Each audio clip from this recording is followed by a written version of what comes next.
In front of 10 million television viewers, J.D. Vance stood beneath the blinding lights of a national broadcast, his face calm, his heart pounding. Around him, a storm of laughter erupted, jokes, jeers, and sneers aimed at Trump's parade and what it represented. The studio echoed with mockery. The nation watched, entertained by the spectacle. But in that moment, with the weight of history and honor on his shoulders, J.D. Vance raised his voice, and with a single piercing sentence, he left the room frozen. The laughter died. Faces changed. A silence fell so deep it seemed the whole country held its breath. What could he have said that turned ridicule into reflection? And what does this moment tell us about the values we share and the ones we've forgotten? Before we begin, let's take a breath together. This dramatization, though fictional in dialogue, draws from the real emotions, conflicts, and divisions that shape our time. It is not meant to attack or glorify, but to invite us all to reflect on respect, service, and the power of a single voice in the noise. Because sometimes fiction helps us hear the truth more clearly. Keep watching. What happens next isn't just about one man, but about all of us and what we choose to stand for.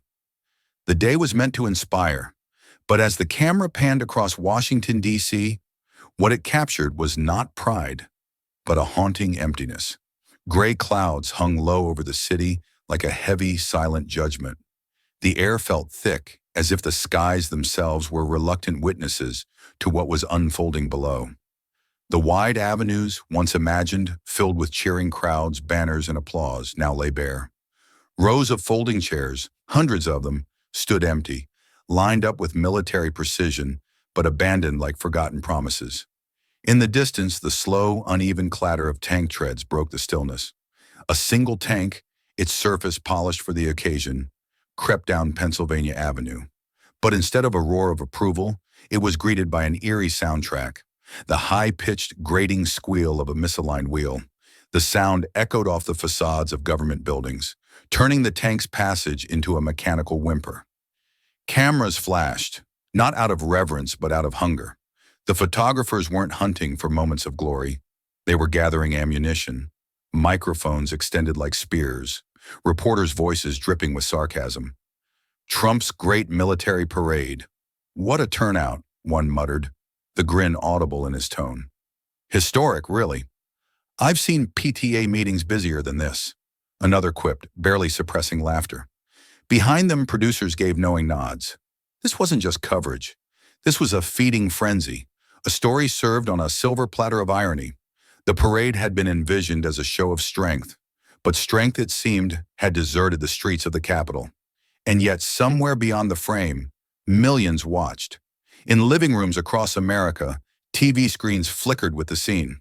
On some, the network feed, anchors barely containing their smirks, dissecting the turnout, speculating about cost overruns, whispering about political fallout. On others, the parade's humiliation became fuel for satire. Late-night hosts cut to live footage with squeaky toy sound effects layered over the tank's groans. Comedy sketches rolled, mocking Trump's desire for spectacle, turning military might into farce. A popular host raised a toy tank to the camera, gave it a spin, and laughed. Even this thing can draw a bigger crowd. But what the cameras didn't catch, what they couldn't catch, was the weight of history that seemed to linger in the shadows of those empty chairs. Whose names might have filled them? Whose fathers, sons, and daughters had marched in different parades for different wars in different eras? And what did it mean that no one came now? Somewhere out of sight, behind a curtain, J.D. Vance stood watching the broadcast on a monitor. His eyes weren't on the commentators or the empty streets. They were fixed on that tank, struggling down the avenue. In its groaning wheel, he heard more than a faulty axle. He heard a nation's uneasy conscience. He crossed his arms, jaw tight. Is this who we are now? He thought. Do we mock the symbol because we dislike the man? Do we laugh at the parade or at the idea that sacrifice still deserves a stage? Outside, the drizzle began, a soft, steady rain, as if the sky itself shared the city's shame. The cameras captured the glint of water on the tank's metal hide, making it look less like a weapon of war and more like a relic of some forgotten time. J.D. inhaled deeply. the noise of the commentators fading into the background as his own thoughts roared louder. What no one seemed to ask, the question that hung in the wet air, was simple. If we laugh at this, what else are we willing to laugh at? And what does that laughter cost us? And for JD, that question was no longer rhetorical. Because the storm brewing wasn't in the sky, it was in his resolve.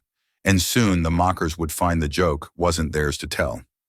From the rain-soaked emptiness of Pennsylvania Avenue, the screen's glow flickered softly in a quiet living room miles away. J.D. Vance sat still, his eyes locked on the broadcast, his jaw clenched so tight it ached. The sound of the tank's squeaky wheel, distorted by television speakers, seemed to drill into his bones. Outside, beyond his window, the same gray drizzle fell. But here, in the hush of his home, the storm was inside him. His fists, resting on his knees, slowly curled. That's not just a tank, he thought, the words heavy in his mind. That's my father's legacy they're laughing at. The commentators on the screen chuckled, their voices blending with the rain against the glass. JD didn't hear their words anymore. His gaze drifted past them, past the smirks, past the flashing lights, backwards in time. His living room faded, and he was a boy again, small hands clutching the doorway as he watched his father polish his uniform in the early dawn. The sharp scent of starch and metal filled the air. His father's hands, rough and steady, moved with care as if each thread, each pin, each patch deserved reverence. "Always respect what the uniform stands for, son," his father had said once, not looking up, his voice low but certain. Not the man who wears it. The meaning, that memory, so vivid, collided with the images on the screen, the empty chairs, the gleaming but mock tank, and made the moment sting all the more. JD felt his throat tighten, a heat behind his eyes that he blinked away. He could almost hear his father's boots on the tile floor, the way they used to echo in the mornings before deployment, before the long silences, before the folded flag. The broadcast cut again, to late-night hosts grinning beneath studio lights, turning sacrifice into spectacle. JD's grip on the armrest tightened, his knuckles white, and yet he stayed silent.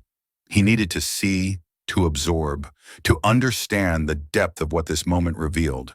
Not just about the parade or about the president, but about what the nation had come to find funny.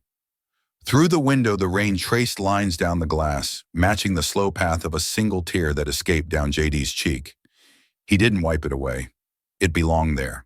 A witness, perhaps, to what the cameras refused to show, the cost of forgotten respect. The laughter on screen grew louder, but in JD's ears it felt hollow, like the distant clang of a bell in an abandoned church. He exhaled slowly, his breath fogging the window for a heartbeat before fading. If this is what we are now, he thought, then who will remind us of who we were meant to be? And as the camera on the broadcast returned to the tank, still inching forward beneath that weeping sky, the answer began to form, not in words but in resolve. JD sat straighter, his mind already turning toward what must come next. The mockery might have filled the airwaves, but it wouldn't be the final word. Not if he had anything to say about it. Without shifting his gaze, JD reached for the remote. The rain outside steady now, as if echoing his own quiet promise. The next chapter was his to shape, and for the first time that night, the laughter on TV seemed far away, as if the battle had already begun, and J.D. Vance had chosen his ground. The rain hadn't let up. It drummed softly on the window pane, as steady as the thoughts beating in J.D.'s mind. The television was off now, the house wrapped in a rare stillness. But that stillness was fragile, like the hush before a storm breaks. The parade's echoes, the laughter, the smirks, they hadn't left him. They hummed beneath the quiet, daring him to stay silent. Then came the ring of the phone. J.D. glanced at the caller ID. A major network. He hesitated, hand hovering, as if he could already hear the tone of their producer, the carefully casual pitch. Finally, he picked up. "Senator Vance, we'd love to have you on tonight. Lighthearted panel, national conversation, you know how it is. Just your take on, well, the whole parade thing. A bit of fun. The country could use a laugh, right?" J.D. said nothing at first, letting the words settle, letting their weight, or their emptiness sink in. The voice on the other end didn't notice the pause, filling it with breezy charm. "We've got a great lineup. Late-night host, a columnist, a couple of commentators. You'd be perfect to round it out. We'll keep it light. No heavy politics, just perspective."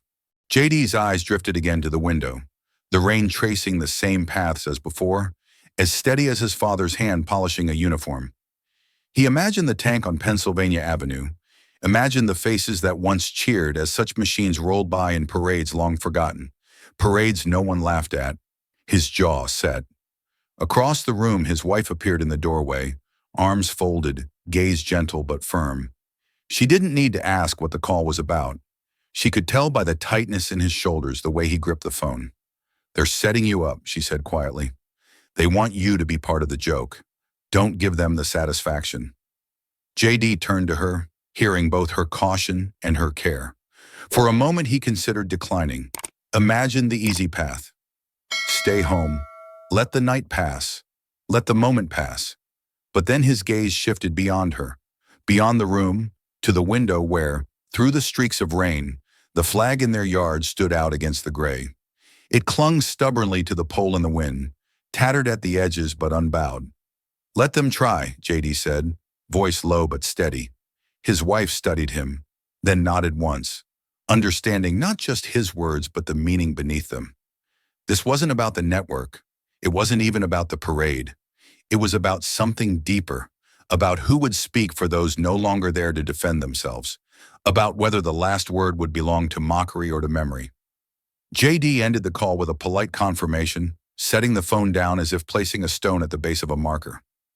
The decision was made, and outside, as if in quiet agreement, the rain softened to a mist, the storm gathering not in the clouds but within him, ready to break where it was needed most. The ride to the studio had been quiet. JD stared out at the city lights blurring through rain-smeared windows, his reflection faint in the glass. His mind replayed the call, his wife's warning, and the flag still standing in the storm. He had made his choice. Now came the moment to own it.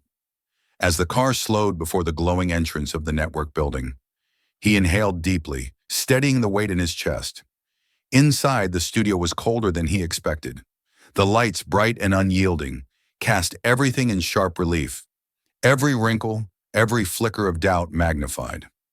JD's boots echoed softly on the polished floor as a producer ushered him toward the stage. The hum of the audience buzzed beneath the surface like static before a storm.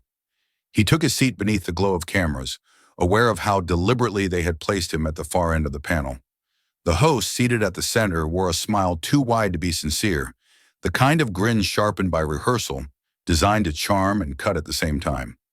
"Senator Vance," the host began, voice warm but edged with anticipation, "your take on the most awkward parade in U.S. history?" The words hung in the air, drawing a soft ripple of laughter from the audience. The phrase had been rehearsed, too. The host's delivery was practiced, his eyes gleaming as they flicked briefly to the camera, knowing the clip would play well in highlight reels.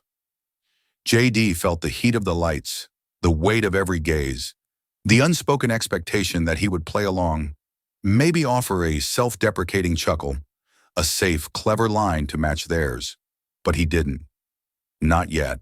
Instead, he answered carefully, measuring his words, knowing the trap that had been set.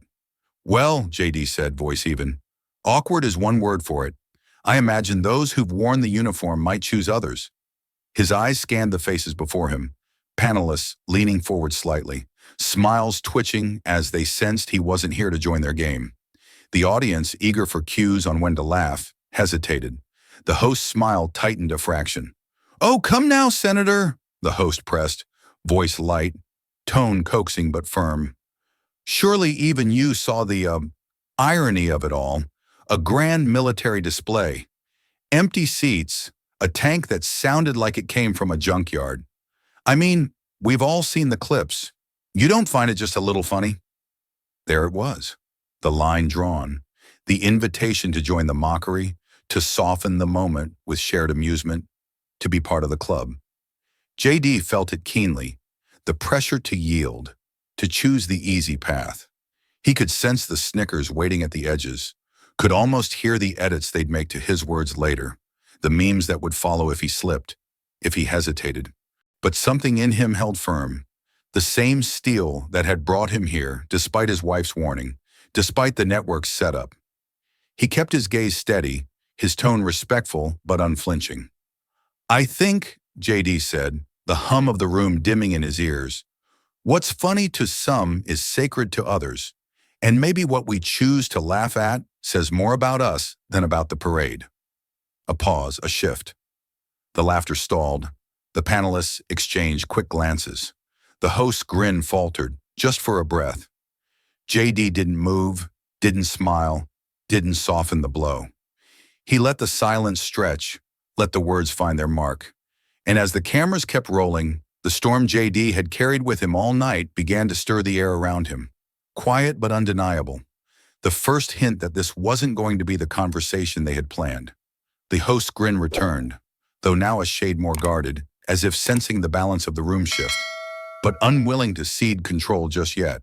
He leaned forward, fingers steepled, his voice taking on the practiced ease of someone about to deliver the punchline he knew the audience wanted. "Well, Senator," he said, gesturing toward the screen behind them, "let's remind ourselves what brought us here tonight. Just a bit of harmless fun." The lights dimmed slightly as the video rolled. JD kept his gaze fixed ahead, though part of him wanted to look away. But he didn't. He wouldn't. The first clip played, a close-up of the tank as it crawled along Pennsylvania Avenue. The squeaky wheel, amplified through the studio's speakers, filled the space with its grating whine. The sound, stripped of context, became absurd, almost cartoonish. The audience erupted in laughter, the kind that feeds on itself, growing louder as people sought to outdo one another's amusement. JD heard scattered whistles, someone clapping too hard. The video cut to a wide shot, the camera soaring over the rows of empty bleachers, the empty chairs in perfect, mocking symmetry. The announcers' voices from that day were overdubbed with silly sound effects, canned laughter, snippets of old comedy routines. And then came the memes, image after image flashing by, the tank compared to toy cars, a shopping cart with a missing wheel, captions reading, "Make parades great again," and "When your big day is a bust." JD sat unmoving, his expression unreadable. Inside, though, a familiar heat rose, not anger at the hosts, not even at the audience, but at the ease with which they could turn solemnity into spectacle.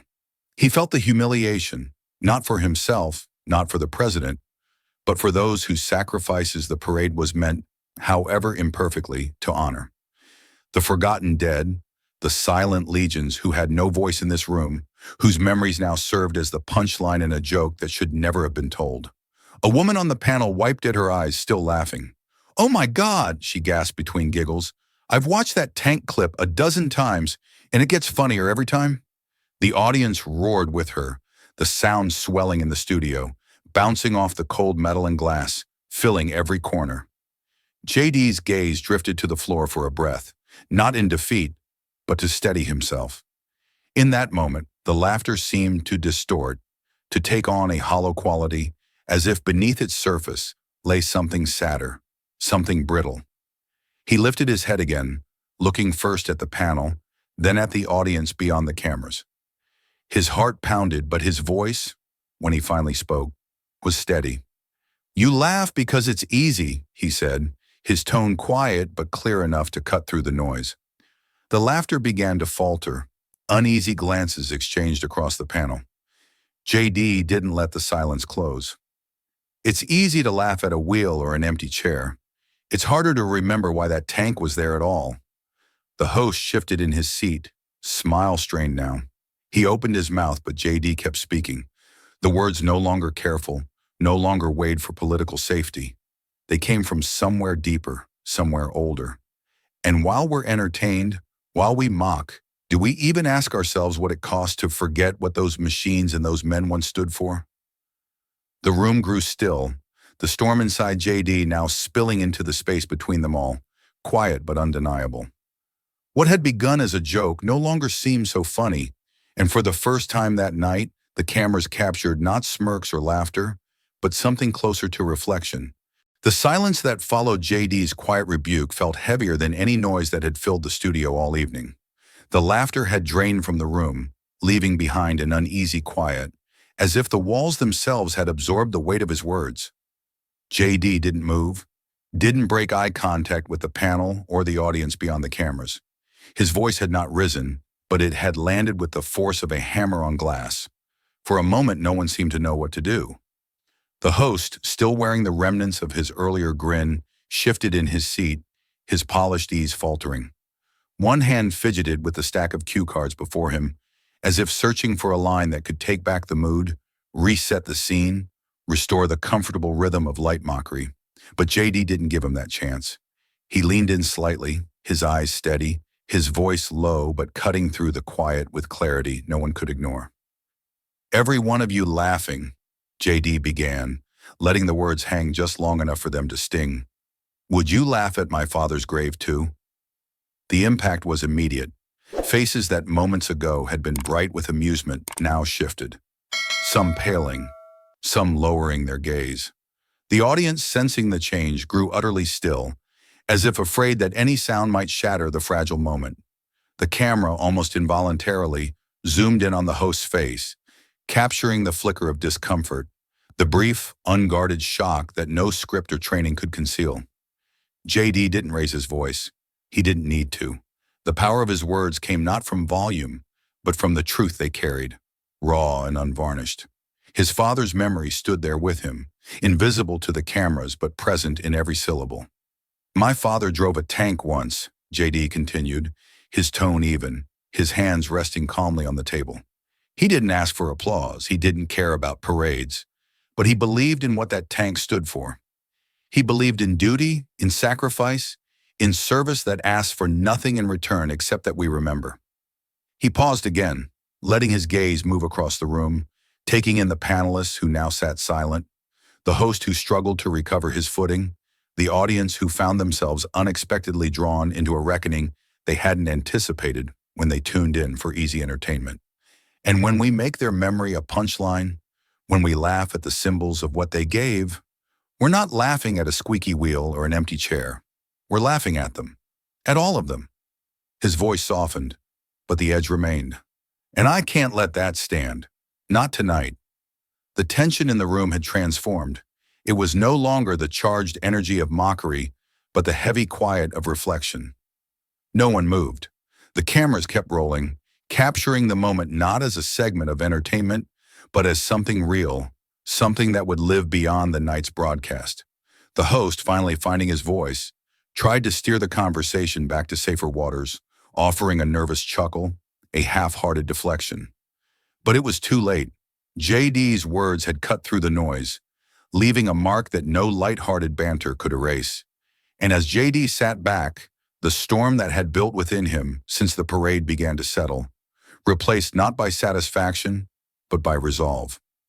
The real work, he knew, was just beginning, and somewhere deep down, so did everyone else in that room. The silence in the studio had taken on a different quality now, no longer awkward, no longer heavy with discomfort, but charged with something more profound. Respect, perhaps, or reflection. The host, caught off guard by the force of JD's words, didn't interrupt again. The panelists, who minutes before had smiled easily at the sound of a squeaky wheel, now sat in stillness, waiting.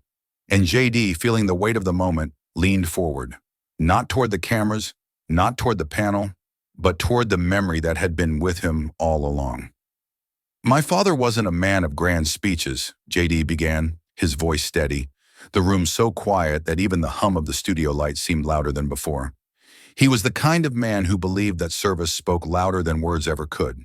He drove a tank during Desert Storm, not because he sought glory, not because he wanted medals. He did it because he thought it was his duty, because he believed someone had to." The images came to him as he spoke, vivid and unshakable. A young boy standing in a doorway, the early morning light slanting across the floor, watching as his father laced up his boots. Those boots, scuffed but polished with care. The soft clink of his dog tags as they settled against his chest.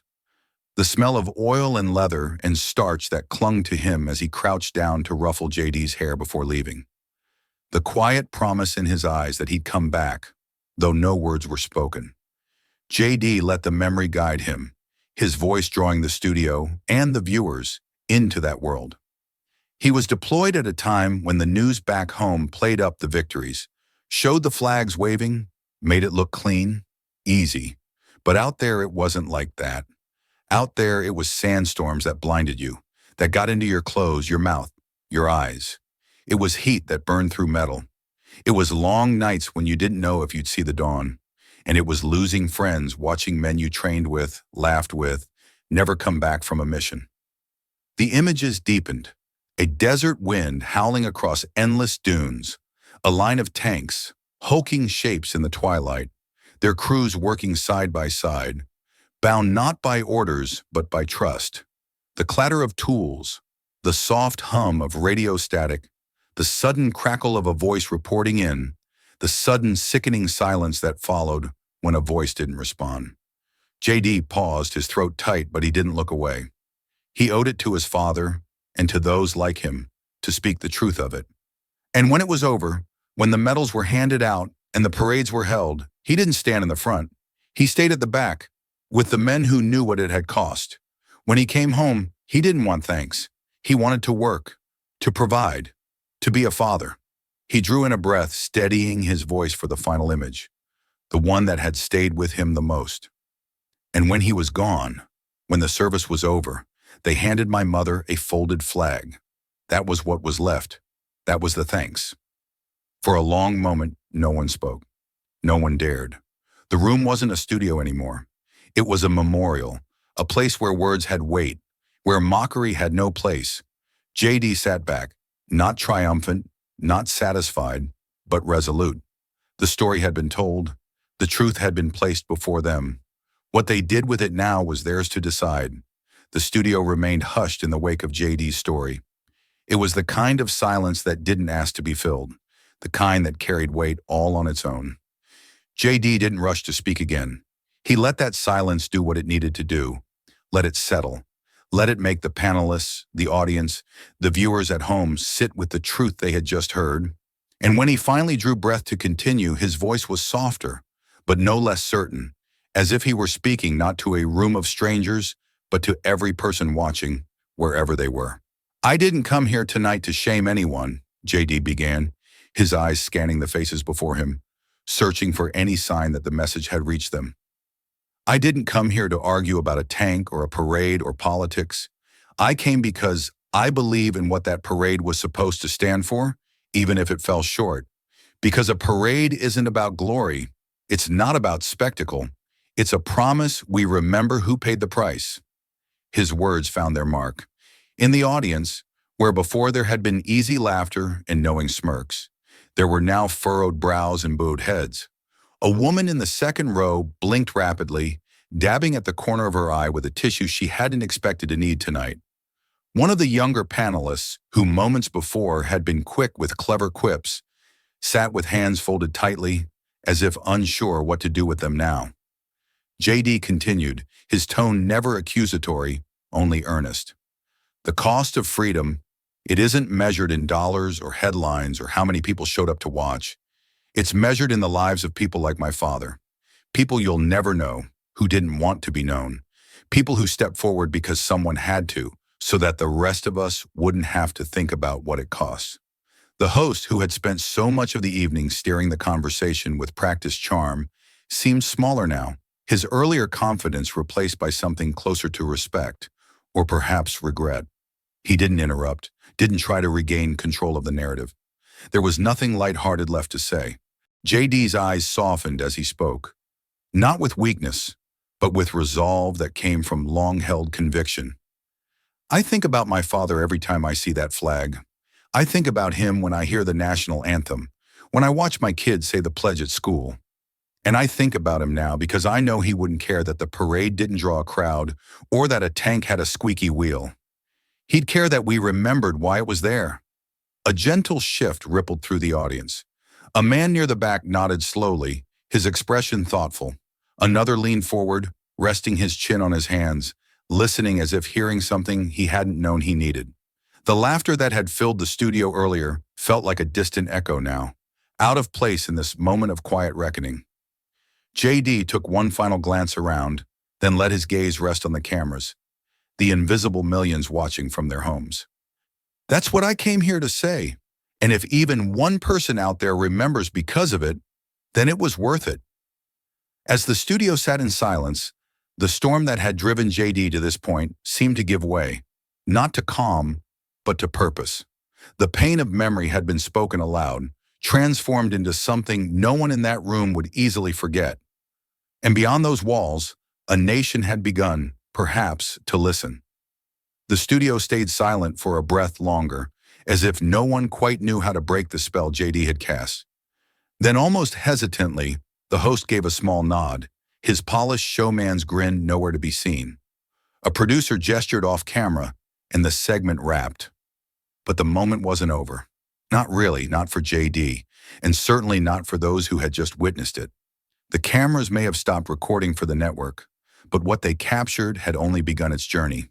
Before JD even left his seat, before the lights dimmed and the applause, respectful this time, not canned or coaxed, faded, snippets of his words had already been clipped and uploaded by sharp-eyed staffers, by audience members with phones half hidden in their laps, by crew who sensed that something larger than a segment had just taken place.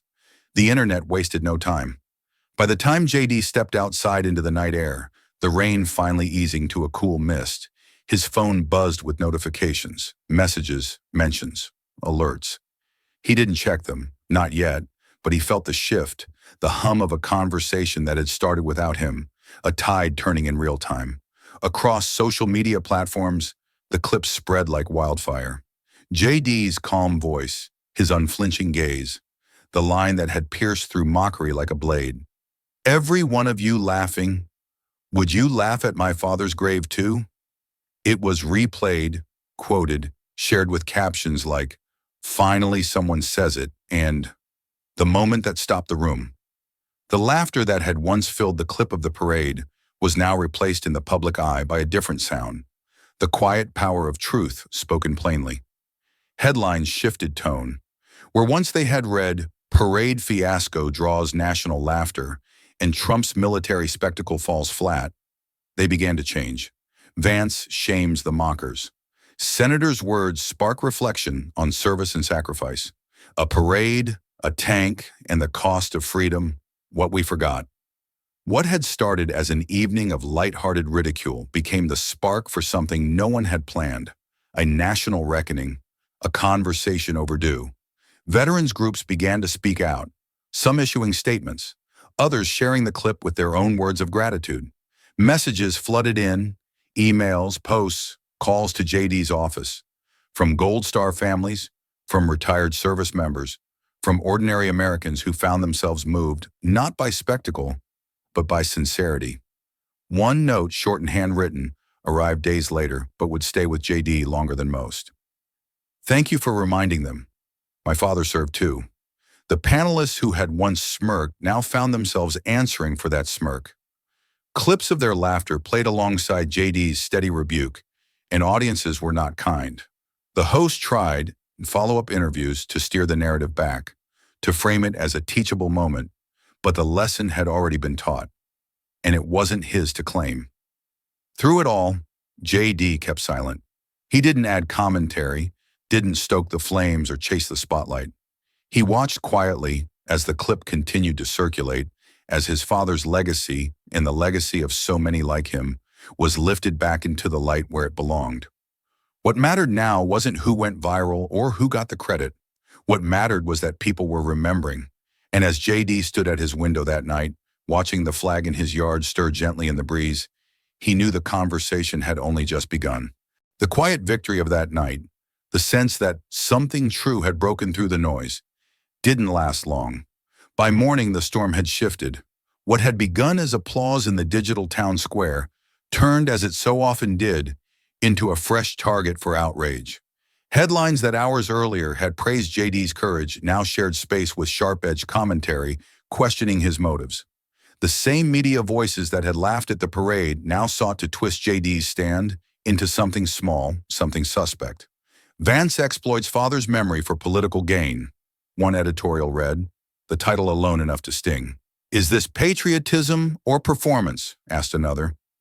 Cable news panels debated the clip, their tones no longer reverent but skeptical. They dissected JD's expression, his choice of words, his timing. A late-night host, the same one who had once aired memes of the tank, opened his monologue with a smirk. Oh, so now the parade's sacred, huh? I guess we can't even joke about a squeaky tank anymore without getting a lecture from Senator Sirius. Laughter filled the studio, forced but loud. He held up a mock book titled How to Shame Your Critics in 3 Easy Steps, with JD's face pasted crudely on the cover. The audience cheered, eager to join in the fun. JD watched none of it, but his team did, and the text came fast. They're trying to bury your message in noise, his communications director said over the phone, her voice tight with urgency. They want to change the subject, shift the frame. You stood for something, and now they need to make it about you, not about what you said. He sat at his desk, the morning light slanting through the blinds, casting long stripes across the worn surface. His phone buzzed beside him, notifications piling up, some supportive, others venomous. He scrolled briefly, reading just enough to see the pattern. Accusations that he had used his father's memory as a prop, that he'd played on emotion to score points in a cultural war. Outside the window, the flag still moved gently in the breeze, unaware of the noise, unmoved by the clamor. JD exhaled slowly, his mind steadying. He hadn't done this for the headlines or the hashtags. He had spoken because the moment demanded it, but that truth didn't matter much now, not in the churn of the media cycle. His chief of staff entered quietly, dropping a stack of printouts on the desk. You should see this. They're lining up think pieces already. We need a plan. You're becoming the story, not the principal. JD looked at the papers without touching them. He didn't need to read them to know what they said. The script was familiar. Lift someone up for a day, tear them down the next, and move on before the dust settles. We stay the course, JD said finally, his voice calm. We don't fight back on their terms. We let the truth stand. The people who needed to hear it, they heard it. His team hesitated, wanting to push back, to argue for strategy and counterpunches. But something in his tone stilled them. He wasn't naive. He knew how these things worked, but he also knew that sometimes the fight wasn't about winning the headlines. Sometimes it was about not letting the noise change what you knew was right. And as the news cycle roared on, JD turned his eyes back to that flag and let the storm swirl around him. The headlines swirled, the pundits debated, the late-night jokes kept coming, but JD didn't stay still to watch it unfold. While the noise of television studios and editorial rooms filled the airwaves, he chose a different stage. He hit the road, not for cameras or speeches, but to meet the people he knew mattered most, the ones his words had been for all along. It began in a small VFW hall in a town that hadn't made national news in decades. The building was modest, its flagpole slightly tilted, its paint faded from too many summers. Inside, the scent of old wood and strong coffee filled the air. The veterans who gathered there didn't ask for press or praise. They shook JD's hand with quiet strength, nodding not because he was a senator, but because they recognized the truth in him. Thank you, one man said simply, his grip firm, his eyes clear. You spoke what needed saying, for all of us. JD answered only with a nod, humbled by the weight behind the words. He stayed, listening more than speaking. The stories they shared weren't for headlines. They were for each other. Stories of friends lost, of battles fought, of homes missed. And when JD finally did speak, it wasn't to add to the noise, but to honor their silence, their service. From that hall, he moved on, traveling to community centers where working families gathered for potlucks and fundraisers, town meetings, and youth sports signups. These were places the national conversation rarely reached, but where the soul of the country lived. In a school gym converted for a local event, he met a mother who pulled him aside, her voice soft but urgent. You spoke for my boy, she said, pressing his hand between hers. He served. He didn't come home. I watched what you said that night, and I want you to know. You reminded people like me we're not forgotten. JD felt the lump in his throat, the emotion he carried for his own father mingling with the shared grief of strangers bound by sacrifice. He offered no grand reply, no rehearsed line, just sincerity. He's not forgotten, and he won't be. At every stop, JD kept to the same approach. No cameras, no podiums, no press releases. Just people, just listening, just connecting.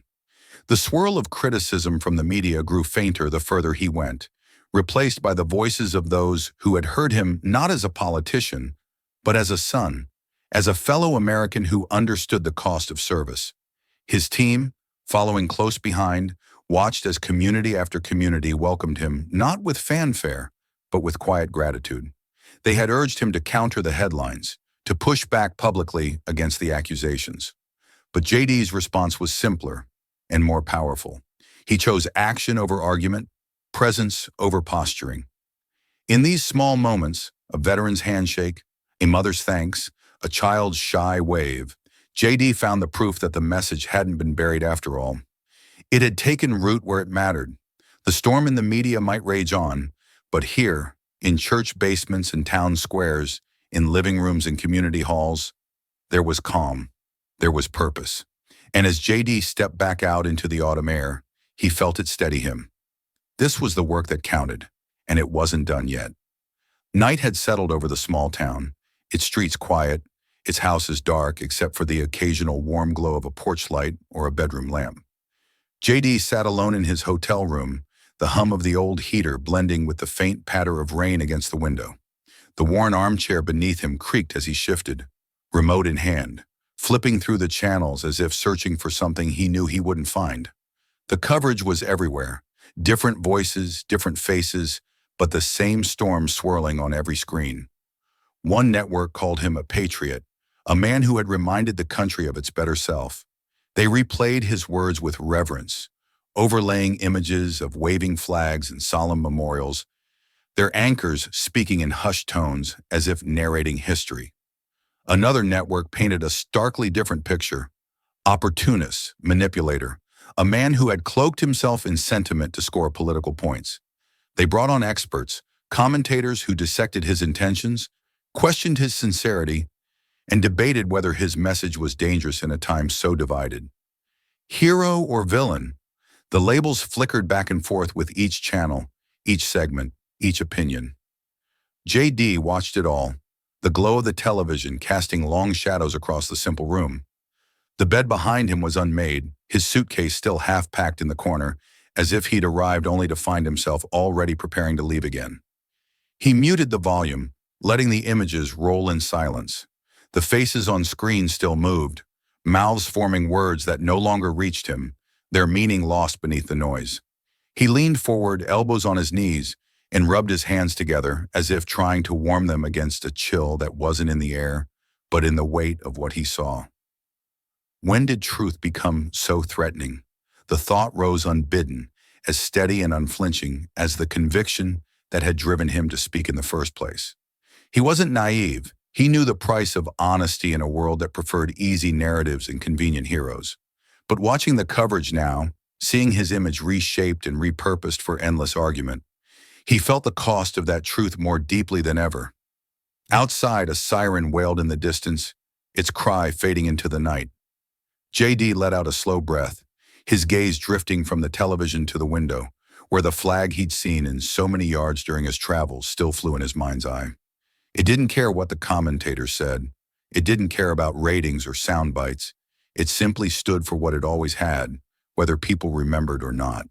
The room felt smaller now, the walls closer, as if the weight of the nation's division pressed inward, trying to box him in, trying to force him to choose a side in a fight that shouldn't have needed sides at all. But JD knew that the path forward wouldn't be found in the noise. It would be found in quiet resolve, in the steady work of reminding people of the truths that mattered, even when those truths were hard to hear. He picked up the remote again, clicked the TV off, and let the room fill with silence. Outside, the rain continued its gentle rhythm, and JD sat back, gathering his strength for the days ahead. The storm beyond the window was nothing compared to the storm within the nation's heart, but he had chosen his ground and he would not yield. Morning brought no calm. If anything, the storm that JD had witnessed from his hotel room window seemed to have spilled onto the streets, no longer confined to the glow of television screens or the endless scroll of commentary online. The city square, usually a place of farmers' markets and music on weekends, had transformed into a different kind of stage. The crowd gathered thick and loud, their voices rising above the city's usual hum, their signs held high against the gray sky. No Kings read one banner, bold black letters painted with hurried strokes on a white sheet. Down with Tyranny declared another. Hand-painted placards, cardboard signs, even scraps of poster boards stapled to broomsticks. Each carried a message, each voice joined in the chant that pulsed like a drumbeat through the square. JD stood at the edge of it all for a moment, unnoticed at first. He took in the scene with steady eyes, his hands loose at his sides, his breath measured. The tension in the air was thick, almost visible, like heat shimmering off pavement. The crowd wasn't violent, not yet, but their anger charged the space between them. Every chant, every raised fist seemed aimed not at a person, but at the idea of power itself, at whatever symbol they could find for what they opposed. And today, JD knew he might as well be that symbol. Without fanfare, without an entourage or cameras, he stepped forward.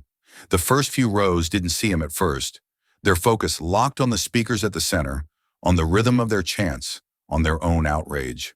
But as he moved deeper into the square, faces began to turn. Heads tilted, conversations faltered. A ripple moved through the crowd, not of hostility, not yet, but of recognition. "That's Vance," someone whispered. The words caught on the breeze, passed along like a secret too big to hold. The name traveled faster than JD's steps. Eyes followed him now. Some narrowed, suspicion rising. Others widened, caught off guard by his presence. He wasn't what they'd expected. No podium, no security. Just a man walking into the storm with nothing but his conviction to shield him. The chants stuttered in places as people turned, unsure whether to raise their voices louder in defiance or let the silence speak louder still. JD felt it, the eyes, the tension, the unspoken challenge. He kept walking, slow and deliberate, weaving through the signs and slogans, his gaze steady but not confrontational. He wasn't here to shout anyone down. He was here because the noise had grown so loud that no one seemed able to hear the truth anymore. The square seemed to tighten around him, the press of bodies and banners. The weight of so much anger and pain made manifest. But JD's steps didn't falter. Each one carried him deeper into the heart of the crowd, deeper into the storm that had been gathering not just in this place, but across the country, in the spaces between people, between ideals, between what they remembered and what they chose to forget. And as he moved, the tension rose, not from him, but from the reckoning his presence demanded. The storm within the square, like the storm within the nation, had reached its edge. What came next would depend not on who could shout the loudest, but on who dared to listen. The murmurs followed JD as he moved deeper into the crowd, the whispers growing louder, curiosity mixing with suspicion, recognition mingling with resentment. Signs wavered as hands hesitated between holding them high or lowering them to better see the man who now stood among them. The chants faltered, their rhythm breaking apart as the square turned its attention, drawn in by the unexpected presence of the figure they'd seen on screens, heard debated on radios, read about in headlines. And then, from near the makeshift stage at the center of it all, came the challenge. A protest leader, his voice sharp with passion, his expression hard with distrust, stepped forward. His words rose above the murmurs, carried by a portable speaker crackling slightly with the strain. "Well, look who decided to join the people," he said, his tone both mocking and daring. "Senator Vance, here to defend your precious parade? Go on, tell us. Tell us why we should cheer for tanks on our streets while real people suffer." The square grew still. The moment had come. All eyes fixed on JD, waiting to see if he would turn back, if he would offer platitudes, if he would match anger with anger. But JD did none of those things. He stepped forward, his pace unhurried, his posture steady. The leader offered him the mic, more challenge than invitation, as if daring him to speak words that would only fuel the crowd's fury. JD took it, not roughly, not hesitantly, but with the quiet certainty of a man who knew he had no script and didn't need one. The metal felt cool in his hand, the weight familiar now, like the weight of duty, like the weight of truth. His voice when it came was not loud, but it carried clear and sure over the waiting square. "You march against kings," JD said, his eyes meeting those of the man before him, then sweeping across the faces in the crowd. "I march for the men who kept us free of kings." The words fell into the silence like a stone into still water, their ripples immediate and undeniable. The tension in the air didn't break, but it shifted, deepened, as the crowd absorbed what had been said. JD didn't look away, didn't fill the space with more words than were needed. He let the meaning settle, let the weight of history speak louder than any chant or slogan. "I didn't come here to argue with you," JD continued, his tone respectful, steady. "I didn't come here to tell you to stop marching. You have that right because others earned it for you. People like my father, people like the men and women we too often forget until it suits us to remember." A breeze moved through the square, stirring the signs, the banners, the hair of those who stood listening. The protest leader, for a moment, said nothing, caught between the fight he had come prepared for and the truth he hadn't expected to hear. JD held the mic a moment longer, then offered it back, his gaze never wavering. "March," he said simply. "March against kings, against tyranny, against injustice. But don't mock those who gave you the right to do it. Don't forget them. That's all I came to ask." And with that, he stepped back, letting the silence reclaim the square, leaving the choice, what came next, not in his hands but in theirs. For a breath, the square stood suspended in stillness, as if JD's words had pressed pause on the fury that had filled the air only moments before. His voice, steady and raw with truth, still echoed faintly between the buildings, carried by the breeze that tugged at the edges of signs and banners. Faces that had been hardened with defiance now showed something else. A flicker of uncertainty, the beginning of reflection, the struggle between pride and the stirring of conscience. But it didn't last long. The tension had to break, and when it did, it broke in every direction at once. From the back of the square, a voice rose above the quiet, sharp with scorn. "Don't fall for it," the protester shouted, his tone brittle with anger. "It's just another politician's speech. Words won't feed our kids. Words won't fix this mess." His words sparked a few others to join in, their voices rising in fresh chants meant to drown out JD's quiet challenge. Yet even as some voices grew louder, others faltered. In pockets of the crowd, hands that had gripped signs so tightly now lowered them slightly, not in surrender, but in thought. A woman near the front, tears unexpected in her eyes, clutched the edge of her banner, as if grounding herself against the weight of what she'd heard.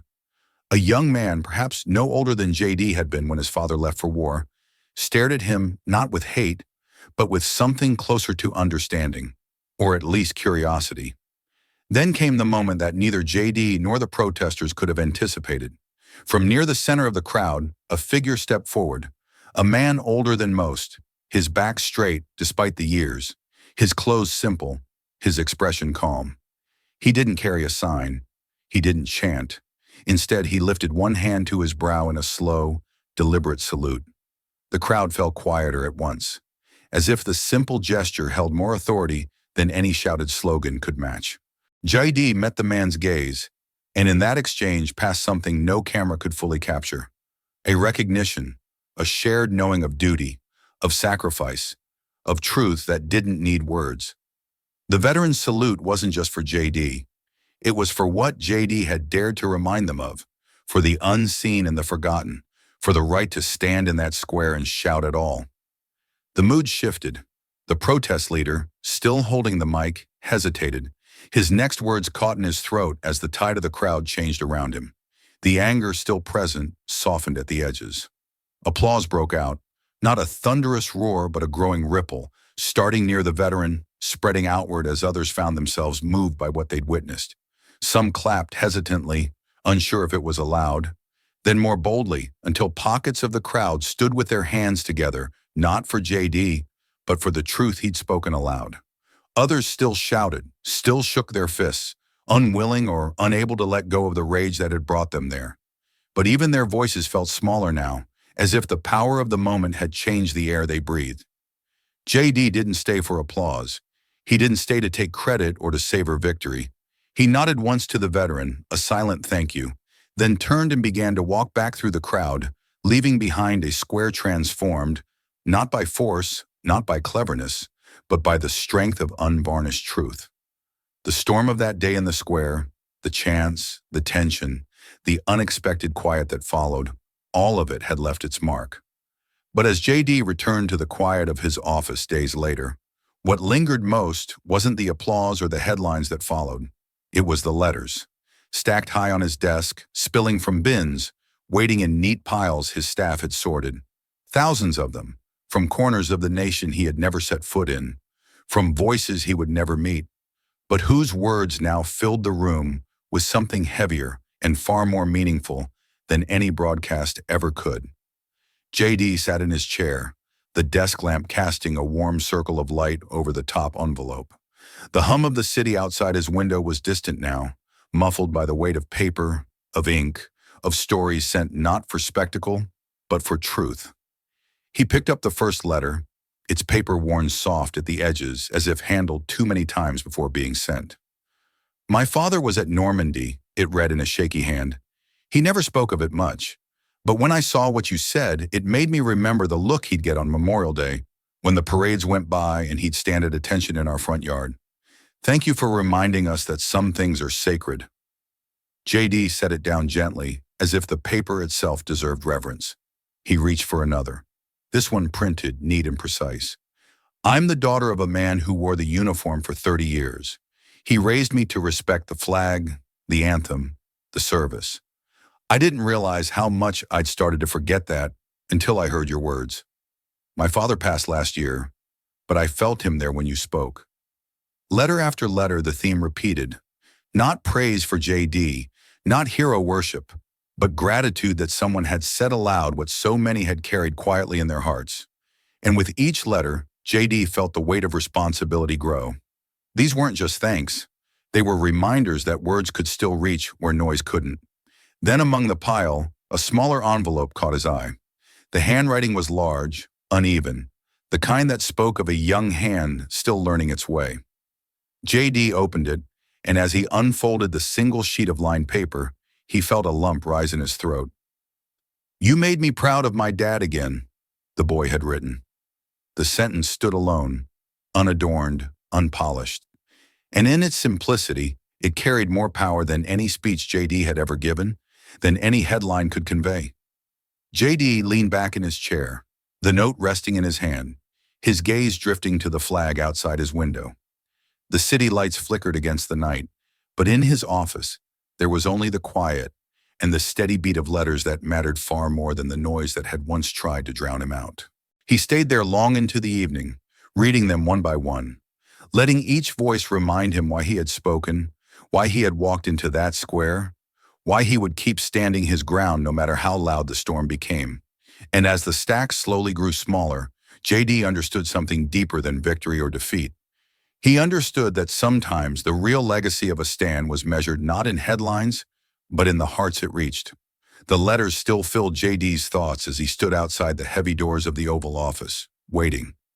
The quiet of the West Wing was a stark contrast to the storm that had swirled around him in recent days. The protests, the headlines, the tidal wave of public response. Here behind polished wood and guarded glances, the world felt smaller, more contained. But JD knew better. What happened in this room would echo far beyond its walls. A young aide opened the door, nodded once, and stepped aside. JD entered, his footsteps soft against the thick carpet.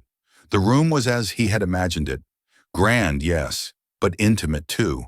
The kind of space designed to impress and disarm at once. And there, behind the resolute desk, sat the man who had summoned him, the man at the center of the storm JD had tried to calm. "JD," Trump said, rising, his expression more serious than the JD he'd seen at rallies or on television. He crossed the room, extending a hand that JD took, firm and brief. I wanted to see you, face to face, after everything. They sat not on opposite sides of the desk, but in chairs set slightly askew near the window, the flag behind them, the city stretching out beyond. The president's usual bravado seemed muted here, his voice quieter, as if the office itself demanded it. You took a lot of heat for what you said, Trump began, folding his hands, leaning forward. And you could have stayed quiet, could have let it blow over, but you didn't. You stood up. You defended that parade when no one else would. JD listened, choosing his words carefully. I didn't defend the parade, Mr. President, he said. I defended what it was supposed to stand for. Trump gave a small nod, acknowledging the distinction. Still, you helped. You reminded people of the meaning behind it. I wanted to thank you for saying what needed saying. JD met his gaze, steady and respectful. I appreciate that, but words aren't enough. Not from me, not from you. We honor them with deeds, not just parades, not just speeches. The president sat back slightly, considering. You think I don't want to?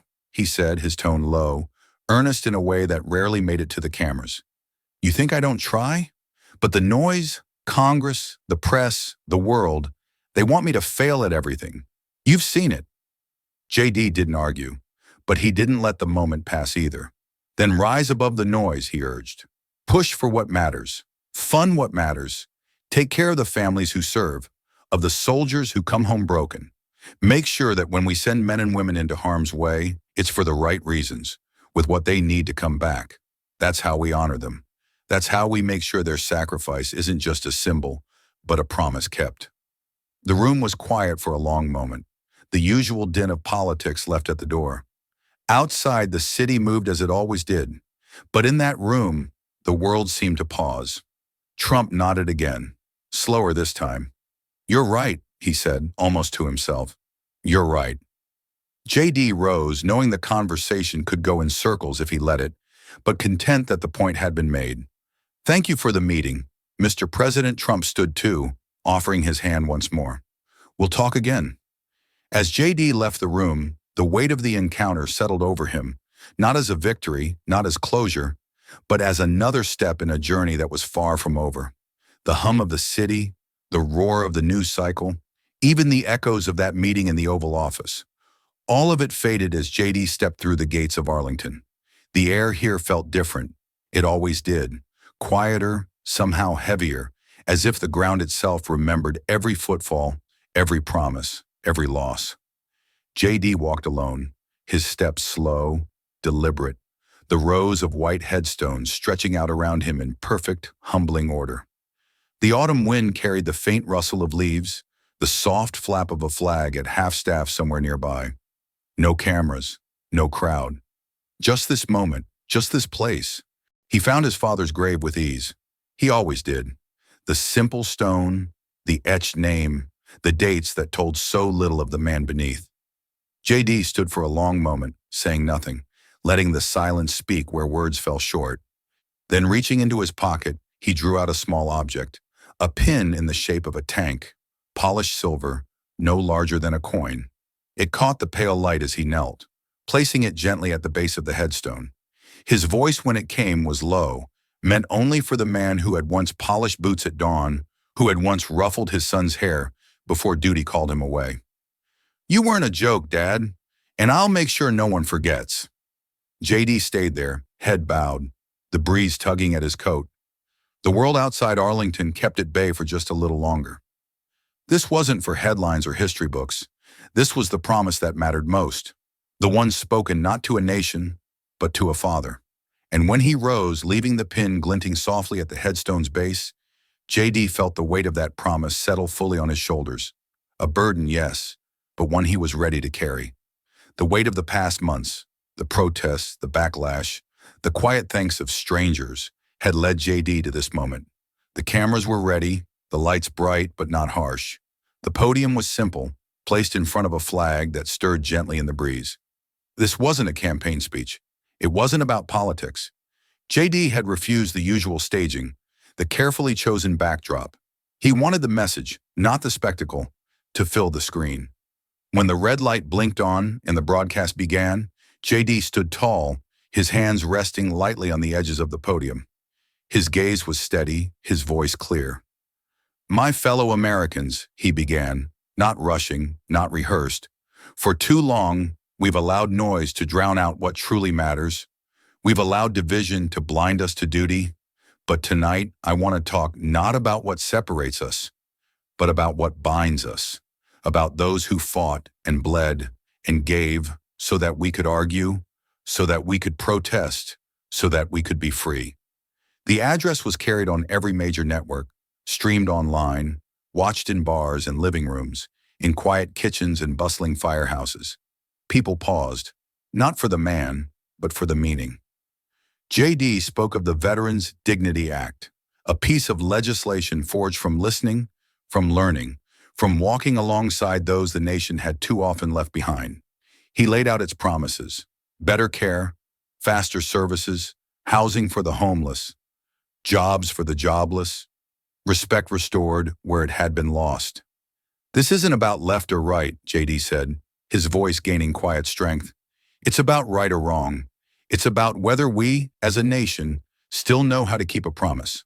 Let's stop fighting each other and start fighting for those who fought for us." And as his speech ended, as the broadcast faded back to anchors and analysis, the message lingered.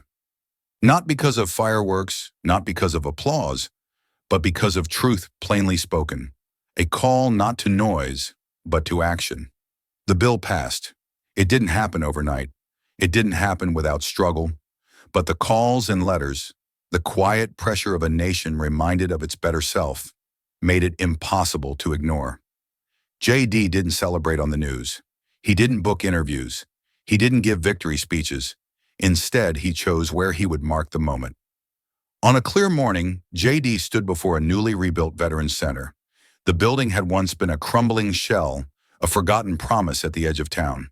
Now it stood proud, fresh paint, new windows, ramps and doors that welcomed all who served. There were no reporters, no cameras clicking for headlines. Just a small group of those who'd made it possible, and those who would benefit most. JD took the scissors, cut the ribbon. Simple, clean, a symbol not of completion, but of a beginning. An old soldier, his uniform worn with age but neat as ever, stepped forward. His handshake was firm, his voice low. "You kept your promise," the man said. No cameras recorded it, no headlines printed it. But to JD, it mattered more than all the press in the world. They walked through the center together, touring rooms where counseling would be given, where job skills would be taught, where hope would be restored. JD listened more than he spoke. This wasn't about him. It never had been.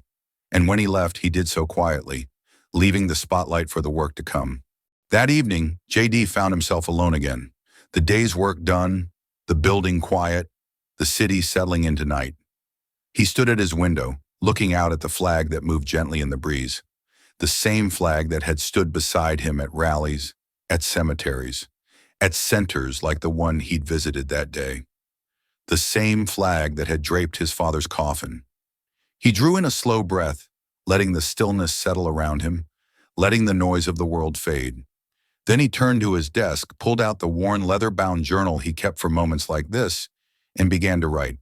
"We don't honor sacrifice with noise," he wrote, his pen steady, his thoughts clear. "We honor it by being worthy of it, by what we build, by what we protect, by how we remember." He set the pen down, his hand resting on the page for a moment as if to weigh the words.